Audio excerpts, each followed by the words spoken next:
શ્રી ગણેશાય નમઃ। મિત્રો, આપ જોઈ રહ્યા છો યુટ્યુબ આપની ચેનલ ધર્મની પાઠશાળામાં આપનું સ્વાગત છે। મિત્રો, આજના વિડીયોમાં આપણે જાણીશું અષાઢ વદ અમાવસ્યા એટલે હરિયાળી અમાવસ્યા ક્યારે છે, શુભ મુહૂર્ત શું છે, પૂજા વિધિ, મહત્વ અને હરિયાળી અમાવસ્યાના દિવસે શું દાન કરવું જોઈએ। જો આપને આ વિડીયો પસંદ આવે તો લાઈક કરજો, શેર કરજો અને જો આપ આ ચેનલ પહેલી વખત જોઈ રહ્યા હોય તો સબસ્ક્રાઈબ જરૂરથી કરજો, જેથી આવનાર નવા વિડીયોની માહિતી આપ સુધી પહોંચી શકે। ધન્યવાદ। ઓમ ત્રંબકમ યજામહે સુગંધિમ પુષ્ટિવર્ધનમ ઉર્વારુકમિ વબંધનાથ મૃત્યુર્મોક્ષે મામૃતાત। મિત્રો, અષાઢ વદ અમાવસ્યાને હરિયાળી અમાવસ્યા તરીકે ઓળખવામાં આવે છે। આ હરિયાળી અમાવસ્યાનું ખૂબ જ મહત્ત્વ છે। વર્ષા ઋતુ હોવાને કારણે આજુબાજુનું વાતાવરણ હરિયાળું લાગે છે। હરિયાળી અમાવસ્યા ખાસ કરીને નવગ્રહની શાંતિ માટે પણ જાણીતી છે। હરિયાળી અમાવસ્યા પર પિતૃઓની પૂજા, સ્નાન અને દાન કરવા ઉપરાંત તુલસી, પીપળા, આમળા, વડ, બીલીપત્રના વૃક્ષો વાવવાથી ક્યારેય ન સમાપ્ત થતું પુણ્ય મળે છે। મિત્રો, આવો જાણીએ હરિયાળી અમાવસ્યા ક્યારે છે, શુભ મુહૂર્ત શું છે, પૂજા વિધિ, મહત્ત્વ અને હરિયાળી અમાવસ્યાના દિવસે શું દાન કરવું જોઈએ। હિન્દુ કેલેન્ડર મુજબ આ વર્ષે અષાઢ માસના વદ પક્ષની અમાવસ્યાની તિથિ 3 ઓગસ્ટ 2024 શનિવારના રોજ બપોરે 3:50 શરૂ થશે। આ તિથિ 4 ઓગસ્ટ 2024 રવિવારના રોજ સાંજે 4:42 સમાપ્ત થશે। ઉદયા તિથિના આધારે હરિયાળી અમાવસ્યા 4 ઓગસ્ટ 2024ના રોજ ઉજવવામાં આવશે। ચાલો જાણીએ હરિયાળી અમાવસ્યાના દિવસે સ્નાન દાન કરવાનું શુભ મુહૂર્ત શું છે। હરિયાળી અમાવસ્યાના દિવસે બ્રહ્મ મુહૂર્ત સવારે 4:20 થી 5:02 સુધી છે, જ્યારે અભિજીત મુહૂર્ત બપોરે 12 વાગ્યાથી લઈને 12:54 સુધી છે। હરિયાળી અમાવસ્યા પર સૂર્યોદય 5:44 થશે। તે સમયથી બપોરે 1:26 સુધીનો શુભ સમય છે। આ સમયગાળા દરમિયાન કોઈપણ સમયે હરિયાળી અમાવસ્યા પર સ્નાન, દાન અને પૂજા કરી શકાય છે। હરિયાળી અમાવસ્યાનું મહત્ત્વ।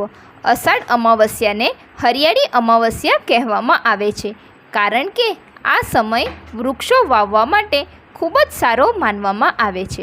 વરસાદને કારણે ચારે બાજુ હરિયાળી હોય છે અને પ્રકૃતિ અત્યંત સુંદર લાગે છે।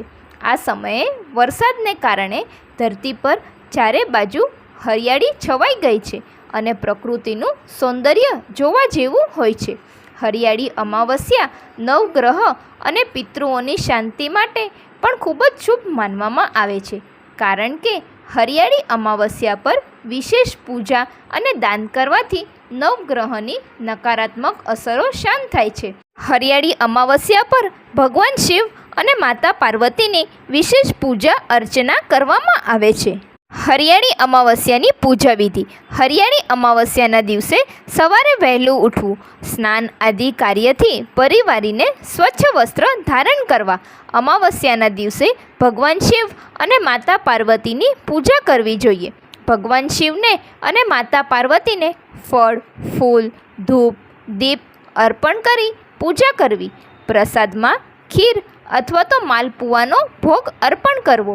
આ દિવસે મહામૃત્યુંજય મંત્ર અને શિવ મંત્રનો વિશેષ જાપ કરવો અને અંતે ભગવાન શિવ અને માતા પાર્વતીની સાથે બધા દેવી દેવતાની આરતી કરવી અને પ્રાર્થના કરવી।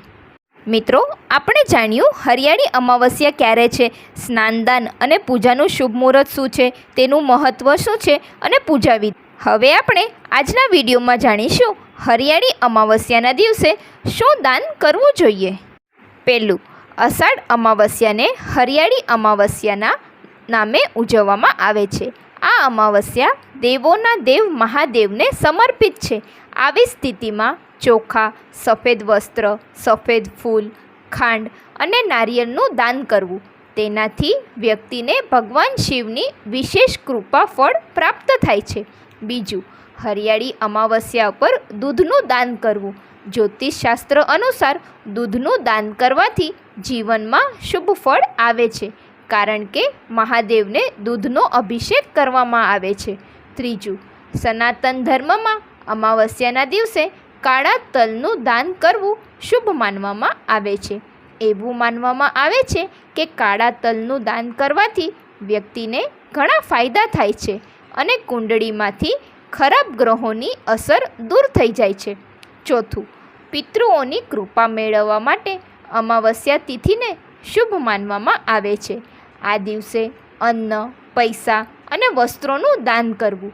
પાંચમું, જો જીવનમાં હંમેશા સમસ્યાઓનો સામનો કરી રહ્યા હોય તો હરિયાળી અમાવસ્યાના દિવસે છત્રી, ચપ્પલ, આખા અડદ અને વાસણોનું દાન કરવું.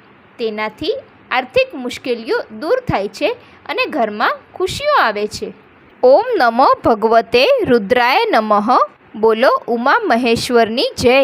મિત્રો, આજના વિડીયોમાં આપણે જાણ્યું હરિયાળી અમાવસ્યા ક્યારે છે, શુભ મુહૂર્ત, પૂજા વિધિ, મહત્ત્વ અને હરિયાળી અમાવસ્યાના દિવસે શું દાન કરવું જોઈએ. મને આશા છે કે આપને આ વિડીયો જરૂર પસંદ આવ્યો હશે. મને સાંભળવા બદલ ધન્યવાદ. આપ સૌને મારા જય શ્રી કૃષ્ણ.